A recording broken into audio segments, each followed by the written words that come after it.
It's Tuesday. It's hey, happy St. Patrick's Day to you both. Oh yeah, happy St. Yeah, Patrick's thank you. Day. Happy St. Patrick's Day.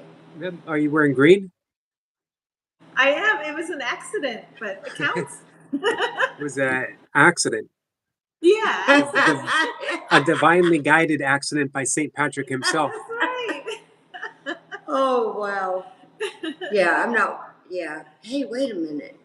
Are you wearing green? This is a kind of a green, ain't it? Yeah, teal green. Yeah, I am wearing green. Okay. You count. I am not. Even a No, even a you little are bit. not. I don't even have. I have a green notebook by me. That's about the You look. extent of it. So we are here for the monthly meeting of the mind, One Mind, and to talk all things Course in Miracles, answer questions, see how we're doing walking along the path with each other. So how are we doing walking along the path? We're doing well. Yeah, we're talking with each other before this and finding so many points of expansion and dropping out of things and cool stuff. Yeah. Yeah, things, beliefs falling off. As the forgiveness is practiced, it's amazing what I've been experiencing is seeing that I'm no longer triggered by something I would have been triggered by before.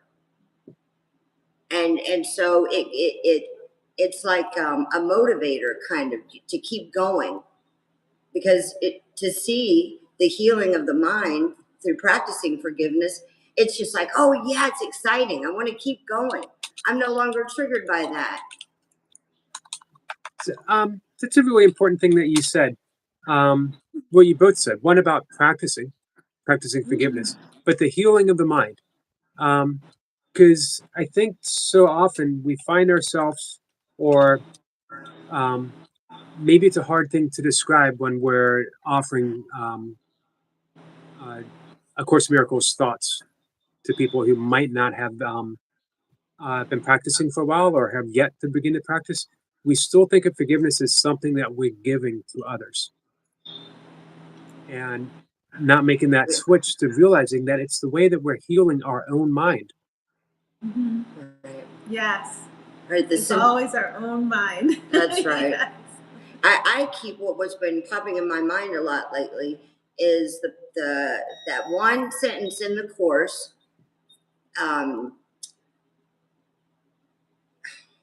There is no world, but I can't remember. There is no world. That's the central theme in the Course. And so it's recognizing, remembering, oh yeah, there's really nothing out there. This is what's coming up in my own mind. It was already there, and I'm just healing it. And thank you, brothers and sisters, for activating that, because I can't access the guilt in the mind. There was an intention. It was pushed out of awareness on purpose because we think we did something wrong, or there's a belief that something happened. Right. Yeah. Stephanie's here from A Course in Miracles support. Hello. I just saw that. Oh, hi, Stephanie. And Lady Sky and Seb and everybody. Hi, Stephanie. Hi to you and Lloyd. So some profound changes can happen in our life when we're practicing true forgiveness. When we're practicing forgiveness as offered by A Course in Miracles. What was that last part you said, Eric? When we're practicing forgiveness? When we're practicing the forgiveness as offered by A Course in Miracles, some very profound changes can happen. Oh yeah, absolutely. In our lives, in our personal lives, most especially, I think, in our relationships. Oh yeah. Absolutely. We were just talking about that. Yeah. And the phrase "come with holy open hands unto your God" keeps just repeating in my mind right now. And we were just talking about in our relationships how we're noticing you don't have to care in the sense that the ego tells you to care, not worry, not concern, that everything you need to give or be and all the power that is in you and in that other everything can be done for you and through you without worry, without concern, because you're loved, because you're worthy. And to learn how to, without effort, to learn how to drop all those chains. Like today, DeeOna said, I love you. And I said, I'm retired from saying I love you right now, or like I'm temporarily offline, because before I felt guilty when it wouldn't come naturally for me to say it back. And she loved hearing that from me. And maybe you could pick up on that. I was not triggered at all. In fact, there was no expectation even in the mind that, oh, this character out here needs to return that and say, I love you back. There was no zero trigger, no expectation, wasn't even in the mind. It's what I felt in that moment, and it just expressed itself through me. Yeah, it just expressed itself. We have the awareness we are loved, but we also have the awareness that we get confused every day. And so in that, I can finally be honest and say to the people around me, I'm in fear right now, but I'm working with it. And I'm sure eventually natural expression will come through me, but it's not coming through now. Right. Yeah. For me, I think one of the most profound lessons in forgiveness came when I became a full-time caregiver for my mom, along with my dad, in her decline with Alzheimer's. And I had a very contentious relationship with my mom. And I remember thinking that there's no way we can heal now because we don't have that communication between us. So I can't forgive in the sense of her knowing that I'm forgiving every issue that we've ever had. And yet, as I practiced it, I found that there was a whole new communication between us, that my vocabulary changed. I became very present moment centered because certain words had to leave my vocabulary, like or certain phrases. You can't say, I just told you, or how many times do I have to tell you, or aren't you listening? All of those phrases completely have to disappear in order to be a truly caring caregiver. And I found my mom responding to me in a way that was unlike other family members. And it was just a very profound healing. And I knew that everything was being forgiven between us without me ever having to say to her, everything's forgiven. Yes. I love that. That's so beautiful. You're not telling the character. The character's not telling the character.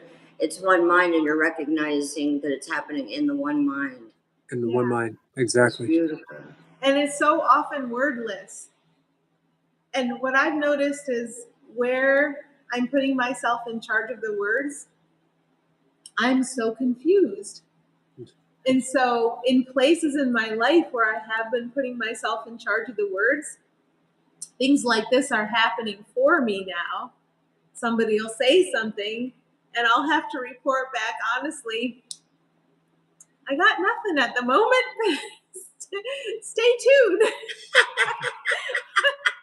I'm wishing you well. Stay tuned. It'll all come out in the wash. Well, you know what's...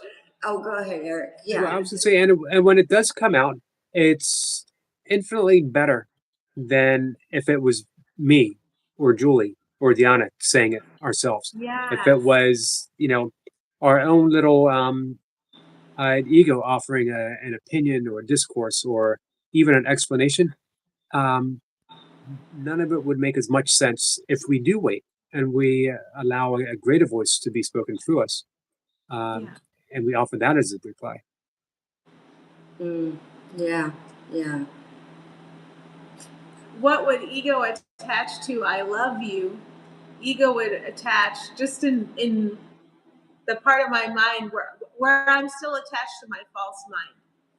It would attach to I love you control, manipulation, obligation, anxiety, trying to make things happen. Mm. And when Spirit says, you see everything you've attached to ego's idea of love, and you see how ego's idea of love isn't really here, and real love is actually here all the time, everyone and everything all the time, then it's okay, yeah. So something needs to totally get melted, and something else needs to be allowed to step forward. Well, what I'm thinking about this part in the Course where it says, you need take thought for nothing except the one function you would fulfill.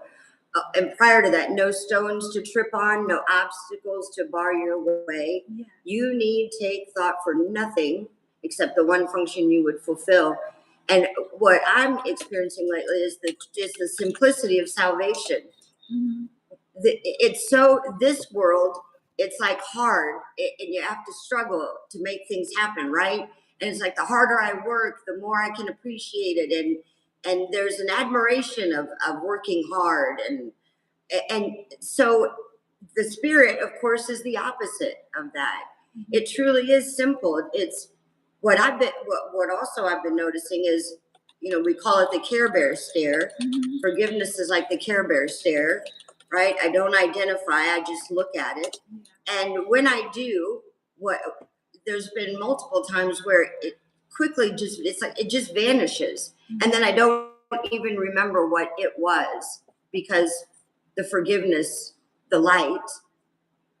That's the miracle. Yeah, that's the miracle. You lose awareness of what you even thought the problem was.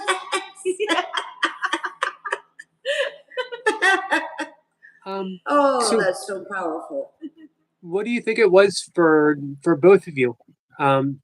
You were talking about the deepening of the practice, and things becoming more. But let's leave it with deepening of the practice. But what is it, do you think, that has shifted or caused the shift? Well, I want to say I don't practice the forgiveness to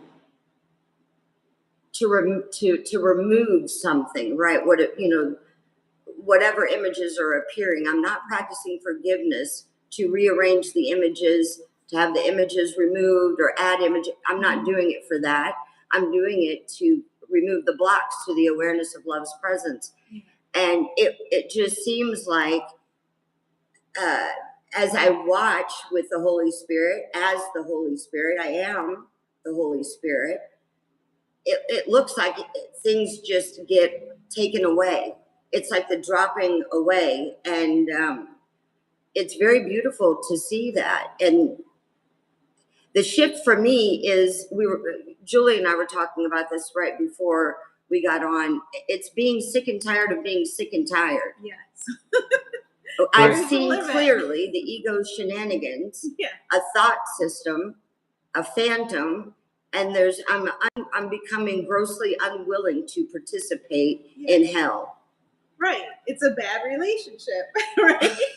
It's an abusive relationship. It has mind us in a bad relationship with everyone and everything. Everyone and everything. It's astounding. We have a friend who wants to know what your favorite book is. A Course in Miracles. Yeah, I was about to say the same thing. Let me take that in a little different direction. Do you have a favorite Course in Miracles base-centered book? A favorite Course author that just you resonate with so much? Nope, I don't. I can't. The only thing that comes to mind. Maybe Eric does, though. Well, I was thinking.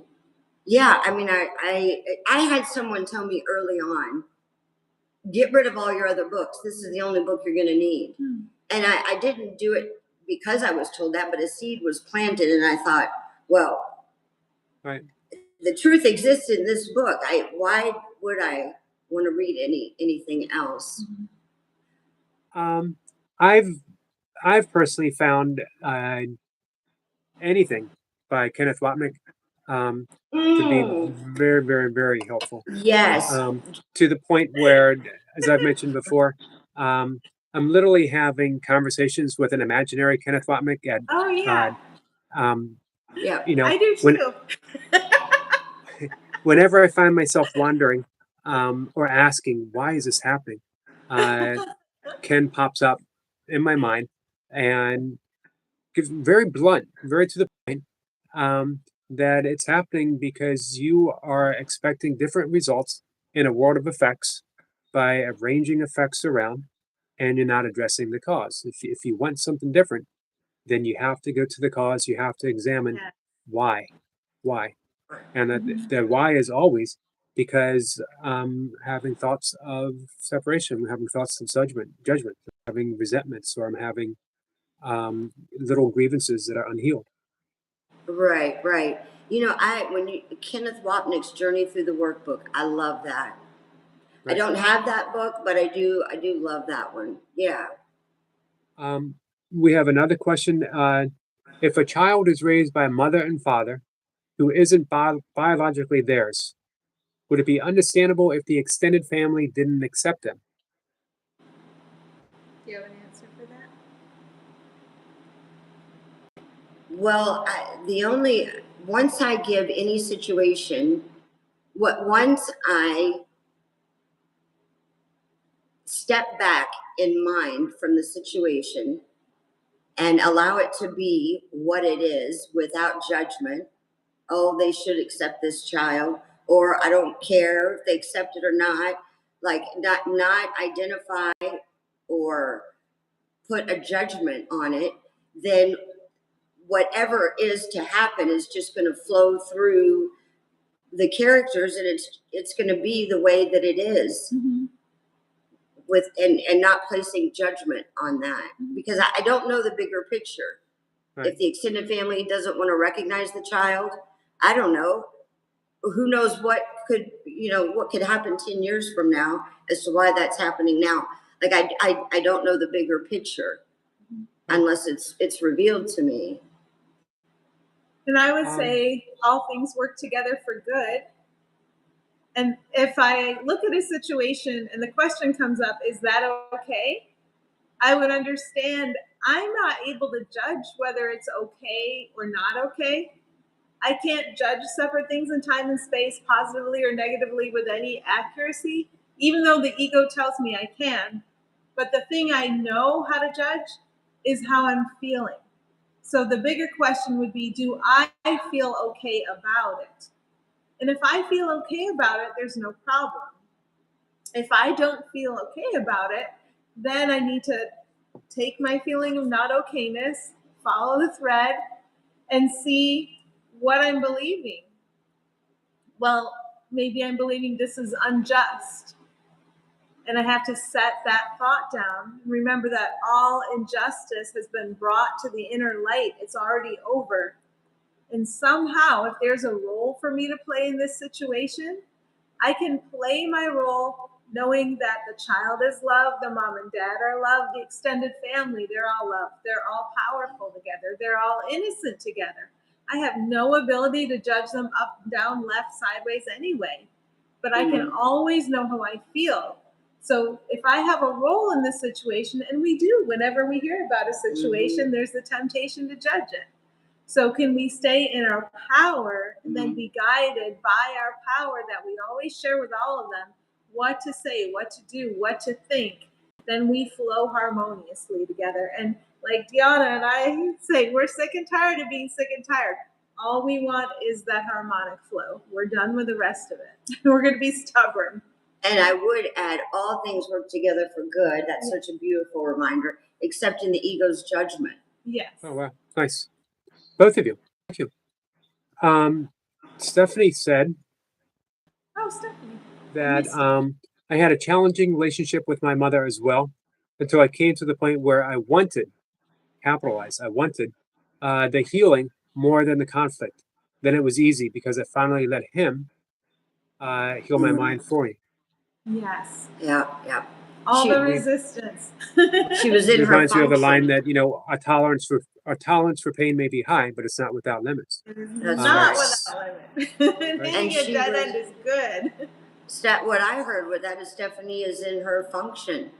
She wanted the healing of the mind more than the relationship to be fixed. Yes. It was Right. about healing the mind, Right, change your not- mind about it. Let this relationship look nice according to my ego, Mm, but do I want to see what I denied because it is the truth? Do I want to see my brother's innocence universally, once and for all, throughout time and space? I can feel it rising up in me. Like, do I want to see what I denied because it is the truth? I do. Yes, this is the marriage, right? I do. I do. I do. I love that. Our friend Wheats said, and I'd like to hear your thoughts on this because I hear it often. Forgiving is easier said than done for sure. I think it's possible to forgive but not forget at the same time. How is it forgiving if you don't forget it? Well, it's a false memory. I remind myself this is a false memory. It's again just images on the screen, and I'm the screen. Because practicing true forgiveness is remembering it's not what your brother did, it's what they didn't do. And as you practice the forgiveness and you see the dream get lighter, then there's an understanding, a peace that surpasseth all understanding. Mm-hmm. But it's just false memory. And the ego has us hold memory in place as a defense. Because if I remember what went wrong before with someone, then I can approach that someone with my defenses in place. And the ego says I need my defenses to preserve my sense of separate self. But as I learn that I love everyone, I love my Father, I love Spirit, I love Jesus, like the love does come through you, even if you can't say I love you on a Tuesday. It comes through you. And then you realize, oh, I don't know what I'm going to remember about this person. And you just give it to Spirit. If I need to remember their name, I will. So memory tends to fall away at the same time when you let go of what doesn't serve you or anyone else. And if our focus is on, the instructions we're given with forgiveness, I'm trying to think of where it was in the text. I think chapter 17. Remember only the loving thoughts. Yes. Then it's Right. not even about forgetting, because all we're remembering is the loving thoughts. Right. Yeah, beautiful reminder, Eric. That's right. And if we don't feel good, we can just reorient, because we are thoughts of God, and God has only loving thoughts to give us. And eventually let our minds be cleansed entirely until there's nothing left to disturb us. What we see in the world is just a reflection of what we're holding on to in our minds, and we can let it go. And it's like I remind myself often, it's about practicing the forgiveness. Then there's an understanding that comes in, which is the direct opposite of the way the world operates. First, you learn about it, and then you go out in the world and you do it. Mm-hmm. But this is just about the willingness to say, "Hey, I don't know, but one thing I do know is I'm determined to practice forgiveness, because pain, I just don't want that in the mind anymore. It's heavy. It's very heavy, Mm-hmm. a dark cloud." And yeah, sick and tired of being sick and tired. So I'm willing to practice the forgiveness and watch what happens. And the miracles happen. No more being triggered by certain things, for instance. Wow, a lightness in the mind. Is that the little engine that could? Yeah. You just reorient. Instead of I think I can, you just reorient. And what I'm reorienting to today is I am under no laws but God's. There's nothing here in this world that can truly limit me. And the guidance can come to and through each one of us We don't have to worry about restrictions and limits of this world. We can just be shown the way moment by moment because we're loved, because we're loving as beings. And DeeOna, you talked about a lot of triggers dropping away. One of the things that I've been noticing is that I'm no longer triggered by being triggered. That a trigger might happen, but now it truly becomes an opportunity to review it, to turn within and use it as a means of forgiveness. Absolutely. This has been a great teaching for me from Doug Fishman, who literally has on his business card, "Bless your triggers," because they're the most useful tool that we have in our interaction with people. Because I found a long time ago when I first started the course, there was a tendency for some bypassing. If I would get triggered, I would grit my teeth and say, "I'm not going to get triggered. I'm not going to get triggered," or "I'm going to ignore this, or I'm going to shove it aside." Now it's okay to be triggered because it's a wonderful opportunity to. Absolutely. Well, I was triggered in certain, just for clarity, there was triggering, say, with certain situations.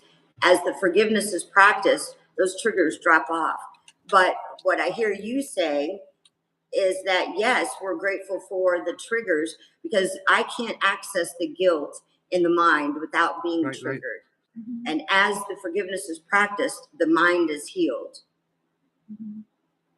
And I noticed that areas in my life where ego has been telling me, hey, you're functioning well, you're doing a great job. So I'll work on forgiveness in one area of my life and something will drop out in a beneficial way and I'm in the flow. And then I realized that the next area for forgiveness, where there's a tension in my experience, is exactly where the ego told me, hey, Julie, you're doing a great job. That's where the tension is. And then I go to work on that. But you notice every time you go to work on it and you just keep facing and facing and facing, that thing drops out. And yes, the next thing does step up, but it's such a routine by then, I know how this turns out. I get freed and I see everybody else around me more empowered, more loved, more blessed, no matter how it looks on the surface. So yeah, let's dive in. Let's go for it. Right. So we're talking about forgiveness. We're talking about the practice of forgiveness. And even though I don't think a day goes by without it being discussed here on the channel, I always find it helpful to keep reiterating what we mean by forgiveness.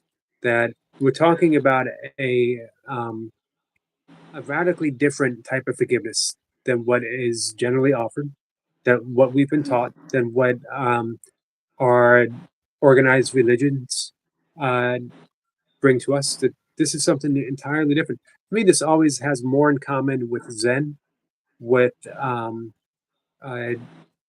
yoga, than it does in Western traditions of forgiveness that we generally think of. You guys, can you talk a little bit about what is this forgiveness that we're talking about?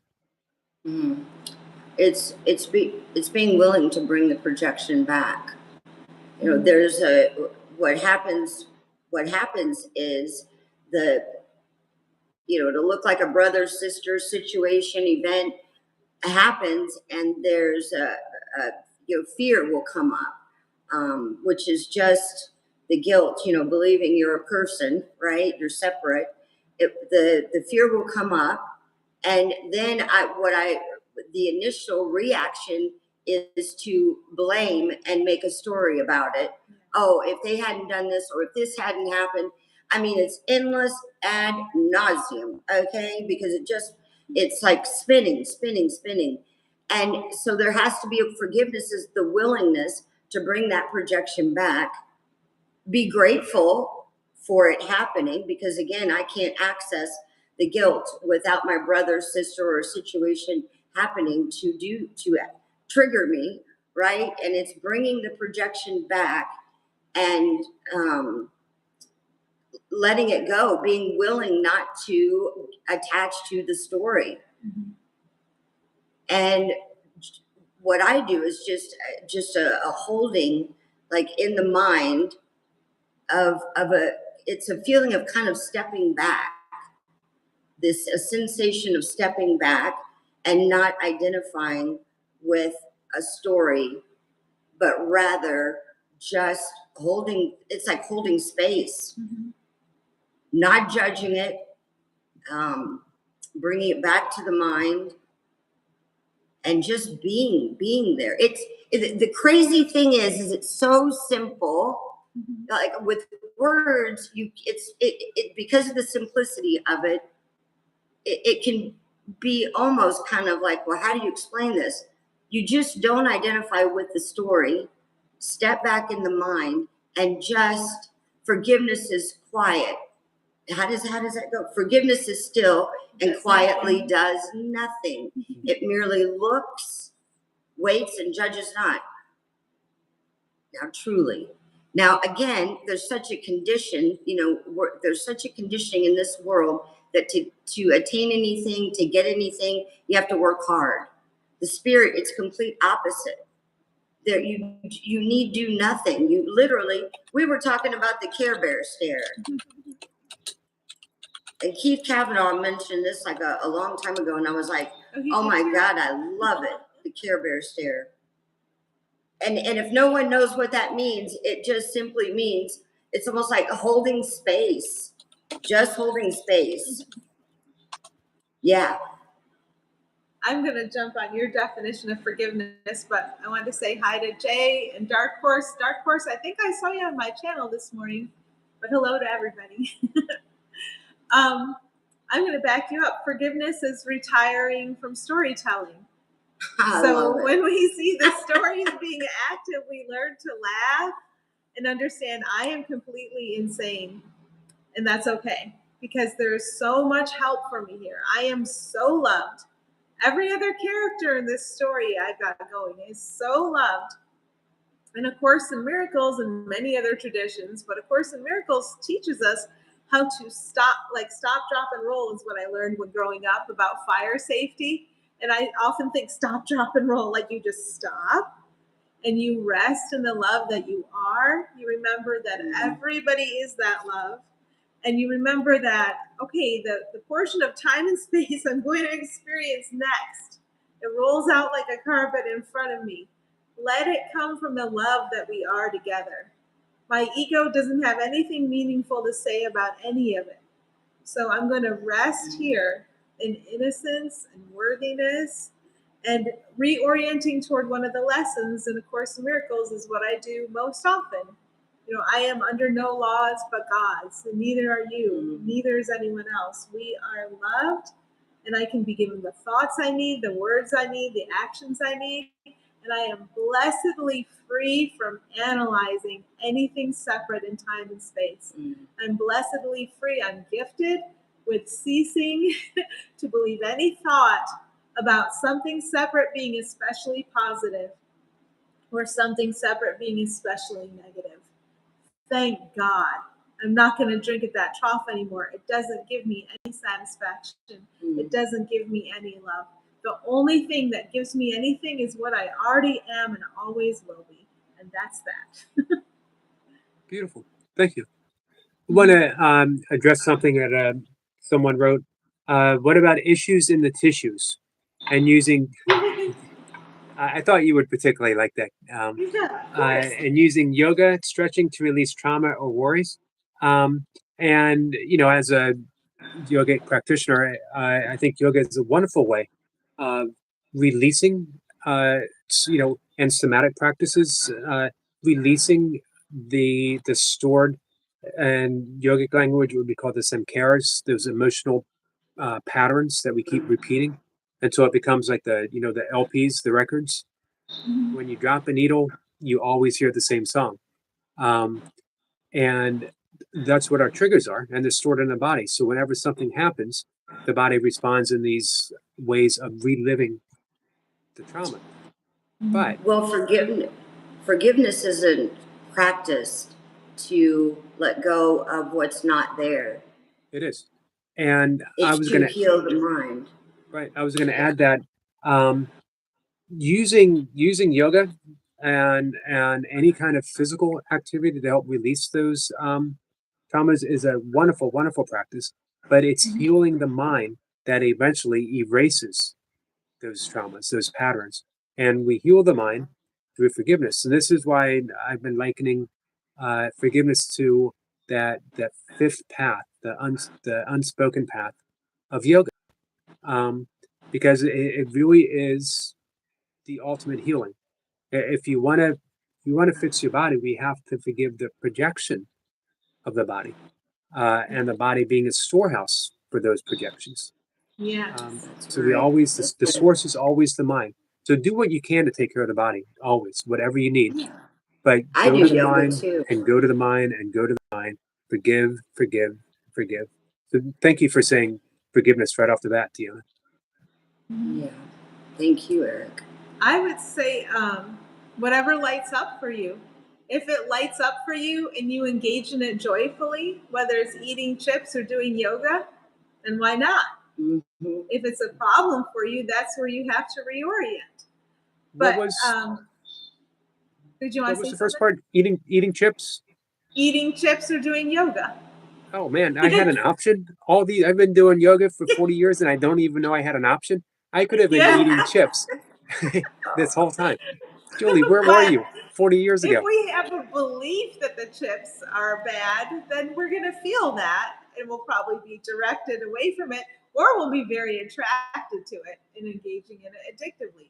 Whatever it is, our feelings are going to tell us Right. whether we're oriented the wrong way for us or whether something is lighting up for us that we can engage in, that can be used by spirit as a tool to help us. And I engaged in yoga joyfully for years. I loved it. And then one day I kept getting a little bit like a little flipper in a pinball game. I kept getting pointed away from it. And even pointed away from going for walks. Like weirdness, like why this was such a source of joy for me. Why would I be pointed away from it? And I can't really analyze it, but the only thing I can say is it was time to go fully into the mind. And will I return to it? Well, I have no idea what I'm going to do. Right. Like that's magic, but we Right. use it. Right. Just like you While we brush your seem to be teeth if here. you want That's to. right. You don't say, I don't need a toothbrush. You know, I engage joyfully in brushing my teeth or fearfully. If I've noticed I'm engaging fearfully in it, then I can always stop and reorient. So the important thing, no matter what we're doing, is just to keep reorienting toward what is real. Right. What feels if there's a contraction around it, Yeah. practice the forgiveness. Realizing, oh, wait a minute, this is not real. I'm dreaming. I'm not a body. And not identifying with whatever story comes up around whatever the contraction is. Because the positive stories are ultimately limiting too. That's but right. but spirit is so gentle in bringing in the opportunities to undo those too.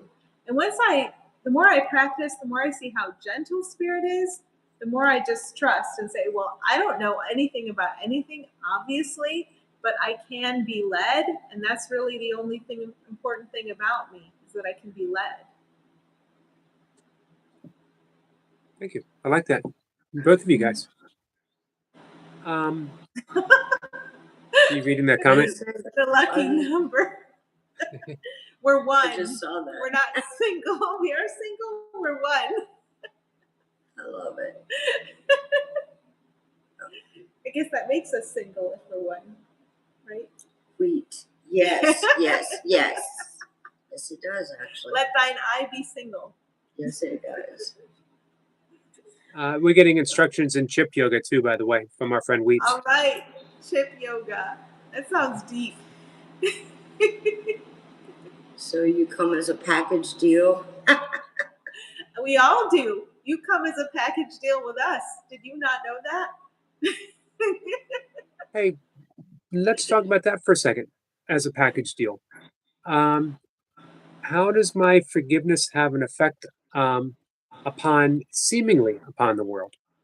How does my own personal practice of forgiveness that I might be going through life without anyone knowing that I'm practicing forgiveness, uh, and yet my practice isn't for myself alone, and it is, and the effects of my forgiveness aren't felt by myself alone. Right. There's one dreamer, one mind here. Mm-hmm. I've been dialoguing with someone, for example, and conflict starts to arise between us. I immediately say, "Oh, wait a minute, hold on. There's nothing outside. There's no one here. This is coming from my own mind," and not identifying with whatever story is coming up around it. So that I don't blame and project, but just the willingness to not identify, let go of the story, and stay in your power. Mm-hmm. Care Bear stare. Yeah. Like, it really is that simple. It really is that simple. Now, there's going to be times where it may feel like something deeper in the mind, at least for me. And it can feel super intense, right? It could either be like a tropical storm, a light rain, or a freaking tsunami. And it seems like when it feels like a tsunami, the emotions are intense. I usually I retreat by myself and let it pass through. Just let it pass through. And there's, for me, like when I'm allowing it to pass through, I catch the mind. Oh yeah, that SOB, da da da da da. Nope, nope, nope, nope. And just, it's the vigilance. Be vigilant for God and His kingdom. Mm-hmm. It's the vigilance. And Julie and I were talking about that. Yeah. Yeah, it's like forgiveness is the last house on the block, and I have entered the last house on the block.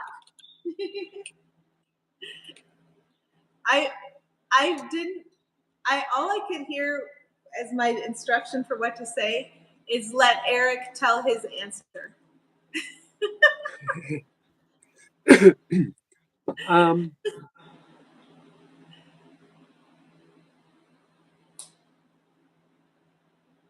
I don't even remember for the me, question. It was the world, about the world, right?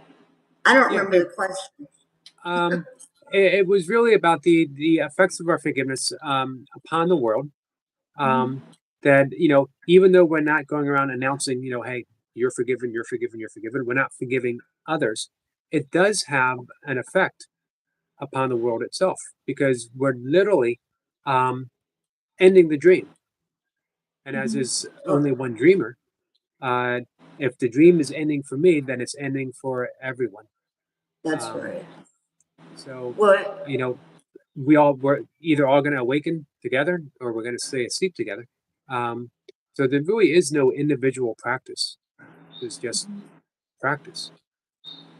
In the Before manual we, for teachers, I think. Oh, sorry, Eric. Go ahead. no, go ahead. Oh, In the manual for teachers, it's I got confused. it says how many teachers does it take to heal? I don't think it says mind. I think it says world. How many Right. teachers does it take to heal the world? Well, the answer is one. One. One truly Right. healed teacher, which is what Jesus is doing for us right now, right? Right. He's healing the world. We just have to let it happen. So we have a comment, if you guys can address it, that so even though the doctor tells me I have COPD, if I don't agree, third opinion, if I don't agree, then I don't belief being the main factor, in theory, as to belief systems. So, So the doctor says you have COPD, and if you have no disturbing feeling about it, there's nothing to be done about it. You don't have to disbelieve the doctor. You don't have to believe the doctor. The important thing is, and this is the instruction I was getting, let Eric go and then answer the question that was brought up, and you just brought up the question that was brought up. So if you have no disturbing feeling about the diagnosis, then no problem. right? So it's not about believing or disbelieving anybody. It's how do I feel? Now, if there's a disturbing feeling, then there's some work to be done, but you have spirit on your side as you're doing that work. And all spirit is going to do is to bring you into the scenery of a world. This is how the world changes, where you're allowing the love you are to beam back at you from everyone and everything, whether you're in a doctor's office or anywhere else. The only true thing about anyone or anything really is love. And the more quickly we can drop any stories to the contrary, that's all we're going to encounter anywhere. That's it. Well, what popped in my mind as you were sharing is we don't have to follow what is that word? The securious roots of the ego.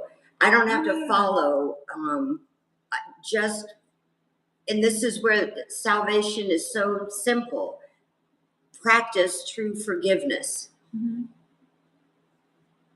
And when you begin to see, oh, wow, I used to be triggered by that. I've healed around that.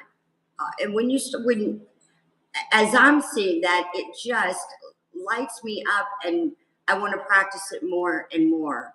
And when I don't, I feel like it feels like something's missing. Oh gosh, I love forgiveness. When I don't practice it, there's a recognition of, oh yeah, this is, I want to do this. This is what I desire, is to practice forgiveness. So I don't have to follow all those roots of the ego and the analyzing. I'm not saying, you were sharing that, but that's what came to mind. Mm-hmm. When there's forgiveness, there's trust. And you start to see everybody is in very good hands, and you don't need to worry about them. Right. What I was thinking was, I want to heal, and I will commit to healing, but I don't know what that healing is going to look like. My body might still fail, but that doesn't negate the healing itself, because healing always takes place in the mind. Sometimes our belief in the body, our belief in sickness itself, is so entrenched that we might not have, in the illusion of time, we have so much time in which that we can heal the body. But again, that doesn't negate the healing. That just means that in this time frame that we have here, the appearance of this time frame, we did the healing work that we were capable of doing, and it will carry over. So I detached from the outcome of what I think healing should look like, and it's right, and I trust that healing is taking place regardless of how my body seems to be reacting to it. One of the most beautiful sentences in the Course for me that takes me out of that judgy place about how bodies appear is, in the body of another, you will see the use to which you have put your own. So I can't be judging the appearance of that body, the health of that body. Do I see the light? Do I see the light? Because then that's the use to which my body has been put. So how I am looking at you tells me what use I'm putting this instrument, this seen and heard instrument. Whose hands am I putting it? There's a question. What is the most challenging part or aspect about fully committing or living your life in adhesive conjunction with the Course fundamentals? Who wants to take it? Oh, wow. I would say, I don't know, this is the first thing that popped in mind. When something comes up and it feels like super intense, like, oh, wow, this feels like really deep in the mind, like tsunami. There's a tendency to want to buy into the story, justify, project out the guilt that seems to be coming from my mind, project it out. But in truth, the way out is through. So just the willingness to be present, and it might take me a day, a week, but eventually the forgiveness will be practiced. But I find to be that to be the most challenging. Yeah, because it feels like, oh God, this is me. I'm dying. It can feel like, oh God. But the more I practice it, the more I realize, no one's dying here. Yeah, no It's one okay. dies. It's okay. It's okay. It's okay. The most challenging part is the temptation in whatever form it takes today for me to believe a thought from ego. And sometimes that temptation can feel like sweet relief or sweet sugar, or it can feel like a very positive thing because ego has everything backwards and upside down. So the beautiful thing is that I can see now spirit meets that challenge with me. I am not alone when I experience that challenge of here's a beautiful little thought for me. Why don't you structure your life around it and dedicate it to death? Like, no. Yeah, we learn spirits with us, and then we become discerning and we understand that thought is nonsense, it's meaningless, it's valueless, and no thank you. It's like saying no to drugs all day long. Yeah. Beautiful. Hey, Buddha. I sort of have a two-part answer to that. The first, part of me wants to say nothing. There's no challenge because I'm committed to practicing. So if I'm practicing, and anything that seems like a challenge is part of the practice. So it all works out perfectly. And I was cruising along with that pretty well until getting that point of wanting to completely and only trust. I stubbed my toe on the manual for teachers and the development of trust, and that complete surrender to the will of God. That the stubborn clinging to the ego and ego's answer to every problem, and saying no, I only want God's answer, even if it seems completely, even if I don't know what that might be, diving into the mystery, or even if I have been given the answer and it seems contrary to what my ego is demanding. But I think for the longest time, we're not going to worry about that. So any challenge to the practice is the practice itself, and you're in a good place, because before I was practicing, the challenge was, am I going to make it home safe after a night of drinking? The challenge was, am I going to be able to keep a relationship instead of ruining it? The challenge was, am I going to have enough money to make it through the month? So before the course, those were some tough challenges. After the course, a lot of those things were still present, but I had the answer to those challenges, and life became infinitely easier. Yeah. What was I going to say? I was going to say something. Yep, can't remember.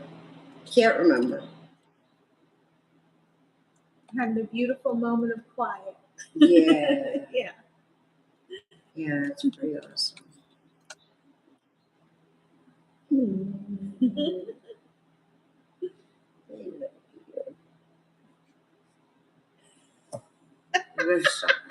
I did it I told again. her.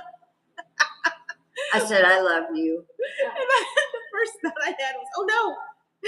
So, Yeah. A blind Ego panic speaks as first. as Julie Ego. screams and runs out of the room. I don't know what to say. Well, it's like ego speaks first and the loudest. Oh, how helpful to remember that. I will get over this. Spirit will. Oh, wait, now I remember. Eric, when you said that a while ago, I thought about level 1 and level 2 of the course. When you were talking about the challenge, you fold that into the forgiveness practice. At least that's how I Right. that's how I interpreted what you said. And it's like, oh, wow, that's kind of like level 1 and level 2, like how the course is written. It kind of goes back and forth between the 2 levels. You know, level 1, God is. Level 1, there is no challenge. You fold that in, and that's the forgiveness. Level 2 is really seeing, oh my God, this is a tsunami, and I'm feeling it in the body. And you know what I remind myself, there's a line in the course, I don't remember where it's at, it's in one of the chapters, but in the textbook, it says, the brain interprets to the body of which it is a part. This you should know. So when it seems like I'm feeling it in the body, it's the brain that's doing it. It's not the true self, which is outside the dream. I'm having an experience here seeing the different I love yous. And it seems like when it's just the experience I'm potty. Oh yeah. I'll be able to hear you though. Okay. When I love you meant the same as I hate you, but I didn't realize it was coming from that same addictive level of feeling, like ego's ups and downs are the same addictive drug. So when my I love you came from there, it was super easy to say it. But now that seems to have dissolved, that I love you that comes from ego's ups and downs that can turn into I hate you. But now when it's time for me to say I love you from a real place, all I experience are ego thoughts. And so what came up is I can't, I won't. So the ego's still there to say I can't, I won't. But all I can do and what I'm told to do lately, what Spirit's telling me to do is expose the fear. Don't say I love you. Tell them you're scared. And tell them you're believing that you can't, that you won't. That's much better than forcing yourself to say I love you. So this is where I am. I just have to put myself in Spirit's arms and trust. Before, ego wouldn't let me do that. Ego would berate me and judge me and say, if you don't say I love you when someone says I love you, you're in big trouble. You're rejected. So it's a thing, it's a thing I'm going through, but I know from going through all the other things, it's okay. We're loved. Like, I know we're loved. I know we're loving. I know we are love itself. And all the rest of it comes out in the wash. There's no obligation in love. There's no weight. There's no guilt. And somehow all of it gets worked out. Beautiful, Julie. Thanks. That sort of goes back to, Lee's question about, the challenges of fully committing is you, that was a bit of a challenge for you. Oh, yeah. And you had the tools to open up and ask and receive guidance to get you through.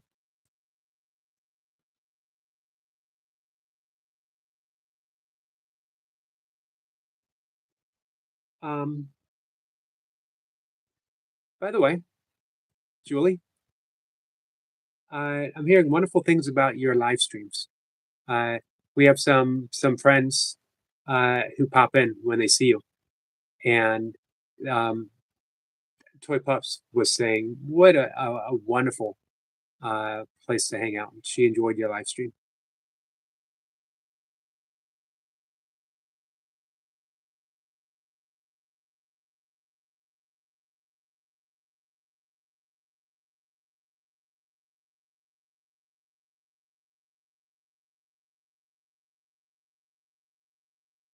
Can you guys hear me?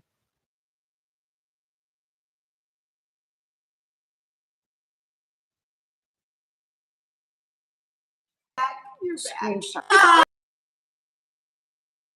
You have to tell us what happened. Oh, That Eric, was so funny. this is amazing. Okay. So I don't know what, I went to the restroom. I don't know what happened. I think someone called, blah, blah. Well, the screen froze, right? I'm sitting in the chair talking. The screen froze, but I'm not in the chair. There's no one in the chair. There was no body. Oh my God! Thank you, Spirit. Oh, that's beautiful. That is beautiful. She was trying to take a picture of the no body. I was trying to screenshot the no body, and then it came back. and then it came back. Julie, while we were frozen, I was mentioning your channel and the beautiful live streaming that you do. Oh, thank you. Thank you. Our friend Toy Pups, Lover Toy Pups. Yeah, she is helping me. And I talked to her on the phone this morning, and she could not say enough wonderful things about you and your live streams. Thank you. Oh, I didn't know you were doing live streams, Yeah, Julie. I just That's started. awesome. Yeah, Spirit told me to do it, so Well- I did it. Yeah, and there's help. She's helping me figure out live streams, and they're How beautiful. helpful friends here when you decide to do that. I know. I told Julie, I said, look, and I started to reach out to you, Eric. I feel like I need some support. I don't know. And I was actually going to share this on here. I feel like now that, the truth, I know the truth, I find it hard to get motivated with anything like that, except practicing forgiveness. I find it hard to get motivated to sit down and do a video. Why would I not want to shine the light? I was asking Julie that before we started, right? Mm-hmm. But I need y'all's support. I don't know how that can look, but I need some support. I could start crying about it, actually. Yeah. Okay. Well, you have support. You have it. Yeah. You have a team already. You do. And the best place to start is knowing that you have a team, that you're not going it alone. And not only do you have a team, because you're a friend of ours, you already have a built-in audience. That's right. People will subscribe to you. And if all you want to do is practice forgiveness, why not a YouTube channel where all you're doing is practicing forgiveness? Mm-hmm. Yeah, that's all you do. You just show up and be you. And you get told what to do and what not to do. Oh, wow. Wow. It's very easy. Wow. I mean, I recognize that because it's not, I recognize that. But when you said, why not show up and practice forgiveness, that's the whole point and why you're doing it is to practice the forgiveness. I don't know, that just kind of hit a chord in me. Mm-hmm. It'll take and then shape. the unexpected happens, and then the unexpected ends up being good. It's just another conduit for the unexpected to get to you. Right. Well, Julie said she would support me, like she's being supported. Yeah. But what did you say, Eric, a while ago? I didn't hear It'll you. take shape. As you start, you don't need to have a bullet point plan where I start here and go here and go here. You had that little spark, and I could tell that showing up and practicing forgiveness just hit it on the nail for you. So everything else will be told. Everything else will be revealed when you need to know it. So And my guidance is sit down with you and help you get going on your channel. And I feel like the momentum will just be there. All you have to do is post one video. Well, I have done that, right? Yeah. But I can't seem to get motivated but it's showing up in awareness because there's obviously some forgiveness here. Yeah. Yeah. Do you want to go live on your channel after this? Yes, I do. The two of us can just I switch do. to your channel, go live, and I'll do a post on my channel about where your channel is because I can't remember right now. Okay. I'll post on my channel and we'll see if anybody shows up. It doesn't matter if no one shows up, Right. because they can come back and see it later, right? have you? Okay. Yeah, Are you we'll are you just set get up to go started. live? Oh, does she need a certain number of subscribers to go live? You need She needs 50 50. subscribers, and you need nowadays. It used to be just 50 subscribers, but now we also Okay. need a little bit of content. Make it some shorts. Okay. If What? I collaborate with her, can I post a video with us on her channel, even if she doesn't have 50? Like if I do it on my channel, can we post that on her channel if she's a collaborator? Or are you not allowed to collaborate? You are allowed to collaborate. I don't know how that works 100%. We can give that a try. Yeah. But I would start. We can get you 50 subscribers 1 or 2 days easily. Yeah. Just every live stream without a guest. Hey William, we just say, guys, please subscribe to our friend DeeOna, One Blue Book, the name of her channel, and Is that what it's called? Mm-hmm. Oh, okay. and I would start One making Book. some shorts, talking about just talking about forgiveness. Like it can be as easy as every morning after my first live stream, I put on make a short, and I look at the camera, and I don't think about it. I let the Holy Spirit tell me, how do I want to say I love you to Oh, that's beautiful. everyone. Oh, that is beautiful. So all I do is I say I love you. I had a friend. This was maybe 6 months ago. I had said I love you to everyone in the chat, and I said everyone should hear every day. They should hear someone say I love you. And she said I don't hear it. And I said, well, let me say it to you now. I love you. And she said, thank you, but what about tomorrow and the next day? And I decided from now until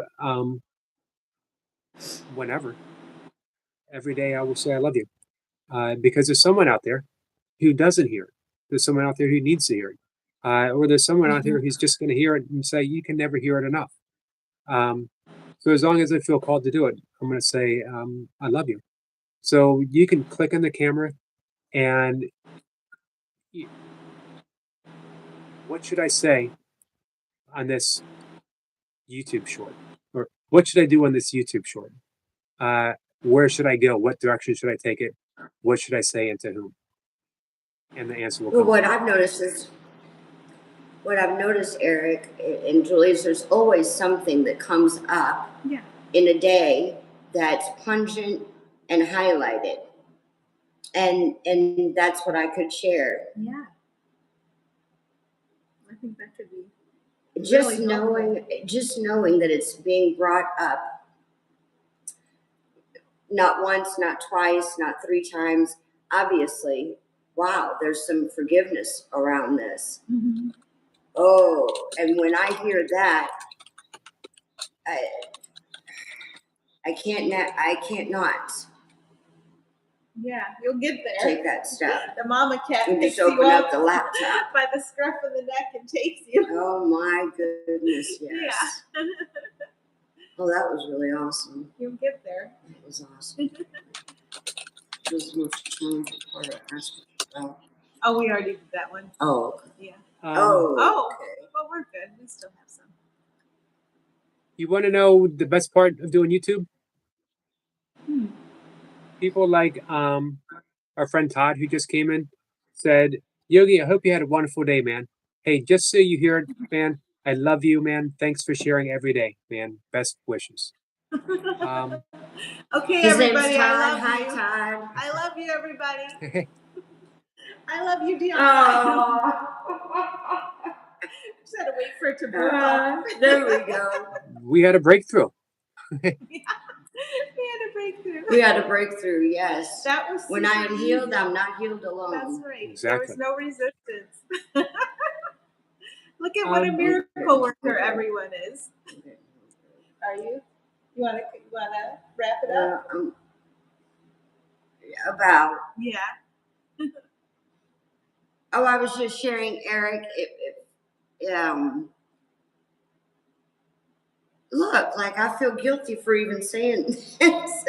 Okay, I can see that. I feel like, oh, can we wrap it up. I want to take a little nap. Sure. You're allowed. You're allowed. Oh my, but I'm on the one hand, I'm having fun. On the other hand, it's like, oh, a nap sounds wonderful. And a nap is exactly what I did before this live stream. So I would never ever deny anyone a nap. You live with a cat, Eric, right? I live love with you two so cats, much. exactly. This household, we're expert nappers. That's right. And Cat and Jack taught me the art of napping. So this is a family thing. That's right. As a matter of fact, Julie, that might be the direction of your YouTube channel. Take a nap. Take a nap. Take a nap with DeeOna. Might be See? the direction That to go. could be a theme. There you go. Well, it'll be super clear when we get off here. Yes. I'm gonna open up my laptop. We'll see. In fact, I'm gonna go get my laptop right now, y'all. Y'all come back now, you hear? I'm gonna get my laptop. All right. Just motivated now. We will wrap after DeeOna comes back with the laptop, and we'll check in. We will wrap it up. And hey, if we can address our friend Falcon, he says, I'm feeling a bit spiritually stagnant at the moment, but I love you. What's the answer to being spiritually stagnant? Knowing that I see like a plumber, the plumber's coming to take care of the blockage in the drain. And you might feel a little bit of pressure on that blockage when the plumber, the Holy Spirit, is helping you with your blockage. But know that the plumber's there. The plumber's going to wash that clog through. Just depend on the plumber. The plumber's got this. And pay attention to how you feel and reorient towards something deeply true, whatever that is for you. Whenever you're feeling that pressure, it's just God's love. When we think we're feeling pressure from somewhere else and it's bad, we're actually feeling God's love and fighting it. And it's okay. It's going to wash through. I was thinking about there's a section in the course where it says, what do you do if you find yourself in the desert? Don't build an irrigation system. Get out. Get out. Choose again. Yeah. Nice. Just choose again. It's that simple. It truly is. And I say that with true empathy and love. And I was thinking of something that I read decades ago, studying a little bit of Kabbalah, the Jewish mysticism. Oh yeah, Jewish. And they talked about the consolidation of energy. That using an example of a pole vaulter, someone they're running down the track, they got the pole. When they sink the pole, they go low before they're able to go high and get over the bar. Oh, yeah. So when we feel ourselves spiritually stagnating, it's just a consolidation of energy before you reach that next level. So beautiful. Stay there. Yeah. Recognize it, be aware of it, open yourself up to, as you both have beautifully said, open yourself up to guidance.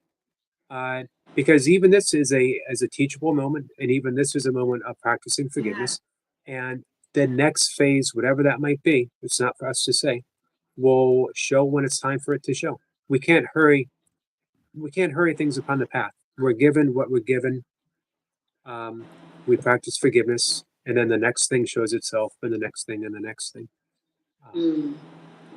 Phil Collins, you can't hurry love. Right. It's funny because I was thinking, row, row, row your boat gently down the stream. Oh, So- yeah. You can't hurry, love. Row, row, row your boat gently down the stream. They go together. Oh.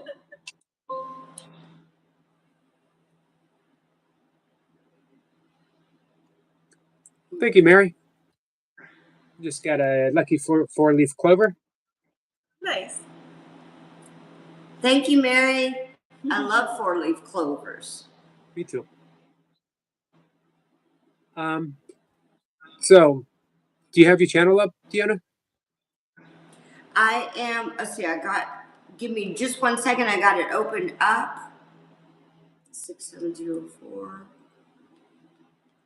Remind me later. Um,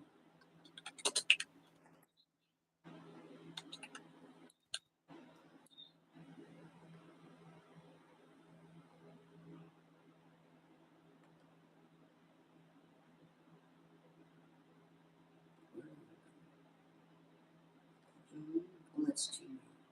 Okay. Yeah, there should be something that says my channel. When you click on I've home, always what done it on my happens? phone. Oh, you're not signed in on YouTube. She has to sign in. Gotcha. Oh, Yeah, well, I you're gotta signed in see. up there, but there you go. Oh, I see. Yeah.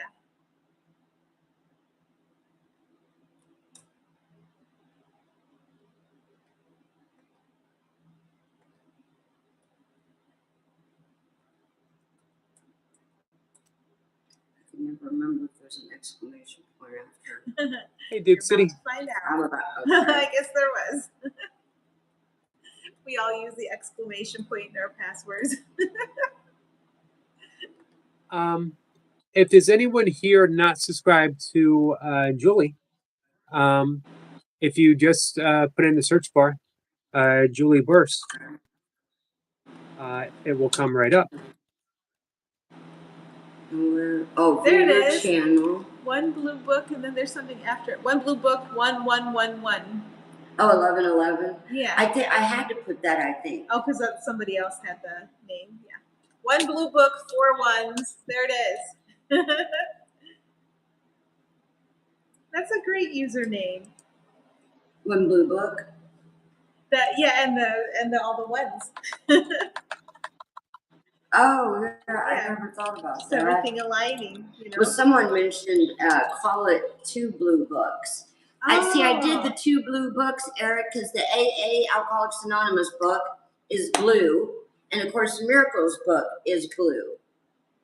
So if someone said, "Oh, DeeOna, you should do 2 blue books," but the whole idea is both books are saying the same thing. The main objective is to get you in touch with your internal teacher that will guide and direct you, and ultimately realizing you are the internal teacher. So together they're one blue book. Yep, that's it. Yeah. They say the same thing. Hi, Anna Marie. Yeah, I'm gonna do. Hi, Mahrastian. So how many subscribers do you have? Oh, I can subscribe. I have 20. Her or me? Wait. You. Oh, no. These Are we talking about 26. Yeah. 26. Okay. That puts us halfway there to be able to do live streams. And we can get you 26 tomorrow if you have time to pop in on and I don't have any guests Well, I'm tomorrow. not subscribed. You just got another subscriber. I I didn't know I have wasn't subscribed to you. What time tomorrow, Eric? I don't have any Let's see, tomorrow. as of now I don't have any guests until tomorrow. I don't have any until Thursday. And do you guys know Hope Johnson? Hope Johnson. I think I do. I think I've heard some of her videos. Yeah. What does she She look has a wonderful YouTube channel as well. She looks like a person. I'm terrible at describing people. The blonde She's coming hair, up. black hair. And Malina Mandradi. Do you know her? I don't think I know her. No, I don't She's think coming I up do. in the afternoon on Thursday. But Oh, tomorrow, wide open, all of the live streams. So you can pop on and drop your channel. And we will just we can get you to 50 easily. Yeah, So if you just show up in his live stream at 1 o'clock just in the chat and Okay. yeah. And Yeah. drop your channel, then get a few more subscribers. Let's see, 27. There's me. And Is it 1 o'clock, Eric? Did you say at 1 o'clock tomorrow? 1 o'clock and 5:25. And So even I could come to either one. what's that? I could come to either one. You can come to both if you want. Okay, very good. I have a meeting from tomorrow's Wednesday, 11 to 12, I believe. Yeah, 11 to 12. So, but yep, okay. Oh my gosh. And then just think about whatever shorts you would like to put out. You know, you can even do, um, and I've been doing this as well. I'll do a nature short, and I'll type in just a short little passage from the course, so it shows up on that nature short. It's a little Oh, moment nice. of peace. Yeah. That it's endless, DeeOna, what you can do, and you have such a wonderful story, and you have two big books to talk about. A recovery focused channel for a course is such a tremendous asset. So many people are struggling with an addiction question is asked at least once a day on one of my live streams.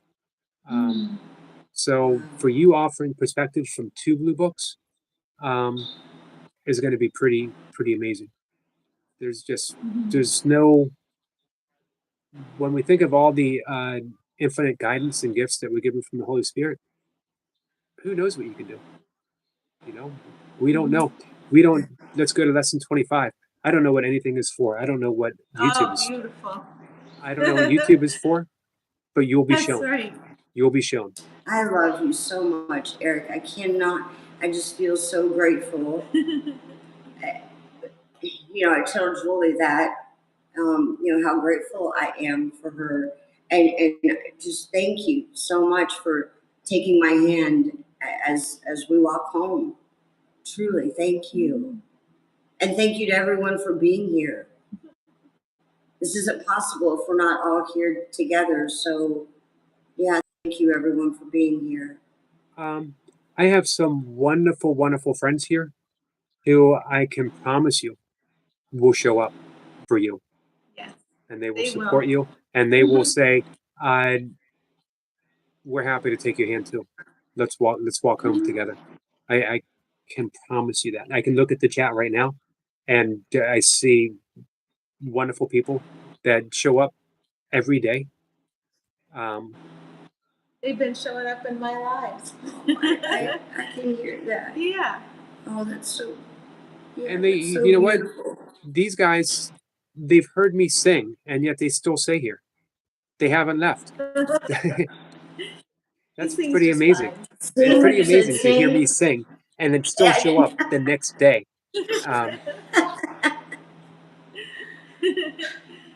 Hey, Julie, Yes. I'm unable to drop links in my channel Oh, because it comes back to me. Could you okay. drop DeeOna's link? Yes. Let me. Do I have to do at before it? I don't know. Okay. I will give it a whirl. I'm just finding you on my phone. Okay. There's that. Oh, look at us. Look. Oh, how cute. Okay. Okay, let's see. Oh, how cute is the light. Shining, shining, shining. How cute is the light. Shining, shining, shining. You gotta go on Eric's live when he's having people sing. Oh, I love singing. We have a lot of fun. We do it 1 or 2 times a week, usually on the weekends, and it's all done. We don't bring the music up because we get copyright strike. But we'll bring the lyrics up and we'll just sing. Julie came up and sang a song. It was fun. I sure did. Oh, I love. Did it come She out? sang this 27-minute version of Inagana Navita. It was. Did not. She sang Freebird.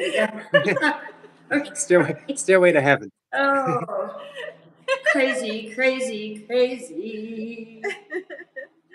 Yep, you're in there now. Oh, thank you, honey. Oh, hey, DeeOna. Yes. Falcon, wonderful suggestion. If you post a comment, if you go to the stream right now and post a comment, then everyone can click on your link, because everyone's blue, and there's a reason why everyone's blue, and you're blue too. Okay. So everyone can subscribe to you that way. Whoops. That thumbnail knocked my socks off. Okay. Wow. Oh, you like that? What do I do now? All your new thumbnails, they just woo. So Okay, I okay, did just hit use- enter, and then you'll see his channel.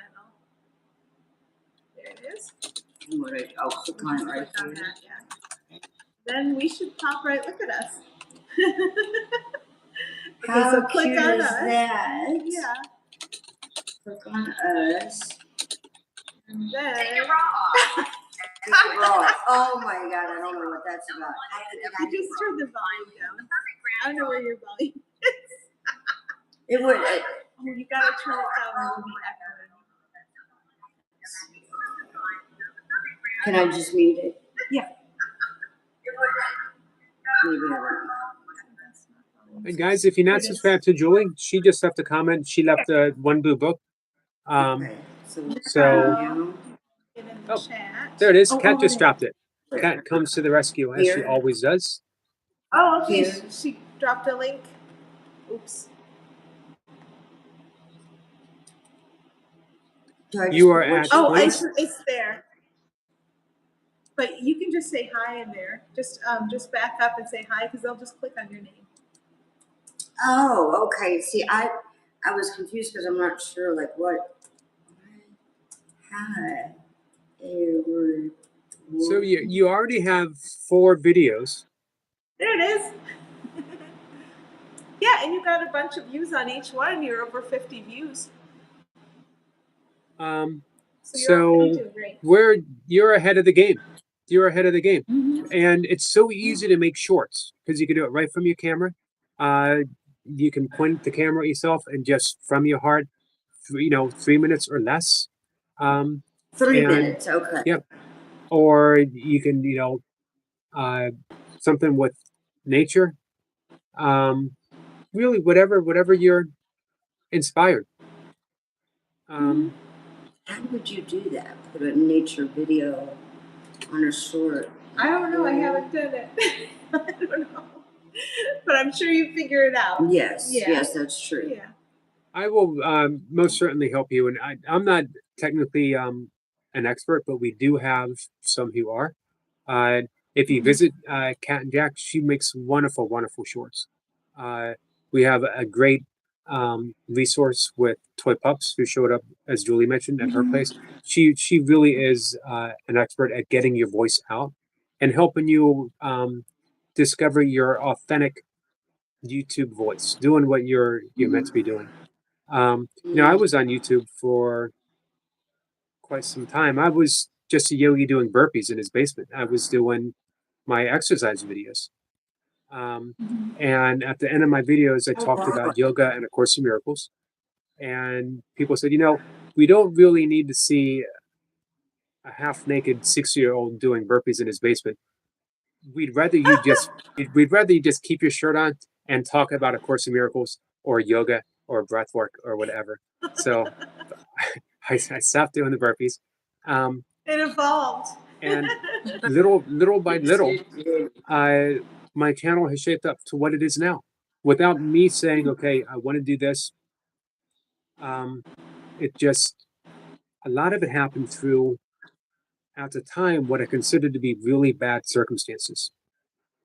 And that was my assessment. That was my judgment. And of course, I don't know what anything is for. If I had just thought that these are really bad times, I would have been stuck. But when I finally got to that point where I said, all right, things seem really bad, but I don't know what this is for, things began to change. One day I said, you know what? I wonder if anyone would like to come up and talk about A Course in Miracles. And I asked the third person I asked, David Hoffmeister, and I thought David's never going to answer me. And I asked him on a Friday. On a Saturday, Miss Blipper, who comes up with me on Mondays, told me that she was unable to come up that Monday. She was going out of town, but she'll be back the following Monday. On later Saturday, David sent me a message saying, "How about Monday at 1 o'clock?" Which was the time I normally did it with Miss Flipper, and it was just perfect. And I had a wonderful conversation with David. He just came That's back up last amazing. week again for the second time. And DeeOna, you were one of the, I believe, the first 10 people that I reached out to. Look at that. And again, you How were, did you find DeeOna? Because we were trying to remember today how you came across her. here's the method that I generally do. If I reach out to someone, it's almost always on, not exclusively, but almost always on Facebook. And it'll be a suggestion, someone I might know. You know, they pop up, and I look at it and I ask, does this person have something to say to me?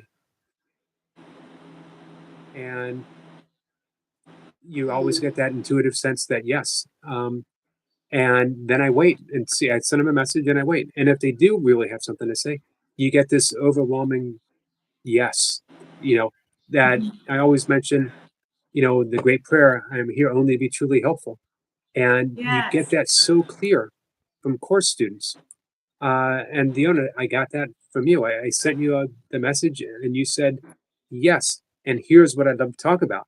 And you wanted to talk about sobriety, Course in Miracles and sobriety. And we had a wonderful conversation. And you're one of those people that I always stay friendly with everyone who's ever been up. And we exchange messages, but you became a true and fast friend from the very first conversation. And I knew you were going to come back again, and I knew we were going to do something together. And then when I found out your connection with Julie, I thought, well, this is perfect. This is what we're doing. I was so excited to see you on his channel because it was like seeing a famous person. And I was like, I know her. I know. That's my friend. That's my friend. It was so funny. YouTube is so funny that way. We put each other on TV and you see someone on there. Wow. I'm blown away. I'm just blown away right now. I really. I'm looking. You are at 29 subscribers now, How about so that? Wow. we're already growing. Yeah. And you have some videos up, so you already have content. I would just increase that content a little bit. Hey, Buddha, thank you for the Buddha love. And if anyone here, the link is right up above for One Blue Book. Kat has dropped the link. So if you look at Kat's name, you see it right above. If you're not subscribed to our friend DeeOna, and if you're not subscribed to our friend Julie, please do. And DeeOna, I really can't. Hi, Pam. I can't stress enough that you have a built-in support team that is backing you up 1,000%. I believe in you, your message, that we are, we're walking the same path where you are meant to offer this beauty in whatever form it takes shape. And remember, you don't have to think about what to say or what to do. All of that's going to be provided to you. Every last word that you need is going to be given to you. I'm just checking right now how to go live together and if I can add you as a collaborator. So see? So it's already moving for you. We're already being moved.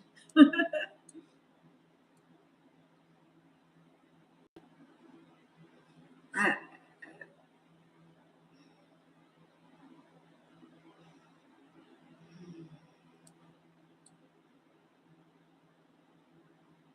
feel speechless. You don't always need speech.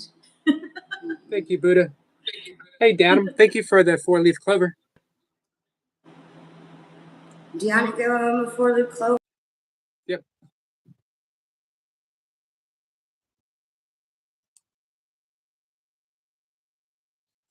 I love the simplicity and the elegance of your banner. One blue book, ACIM, the little symbol, and then the AA. It's just, there's genius in simplicity. Are you guys frozen again? I think so. So our friends DeeOna and Julie are frozen right now. Hey, happy birthday to your oldest son, Adam. Let's take a moment while we're frozen, and we're gonna ring the bell. Yeah, they're frozen, Buddha. Hey, this is for your son, Adam.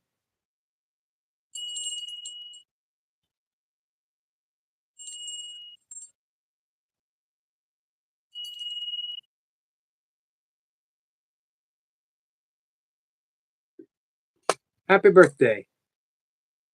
So we're gonna wrap things up. Anyway, I know that DeeOna had a few things to do. She wanted to take a nap. And we'll be back at 5:25. DeeOna and Julie, if you can hear me, hey, drop by the live stream at 5:25, and we'll keep updating. We'll get you those subscribers. We'll talk about YouTube. I love talking about YouTube. I love YouTube. I love what I do. More importantly, I love what you do, whoever it might be.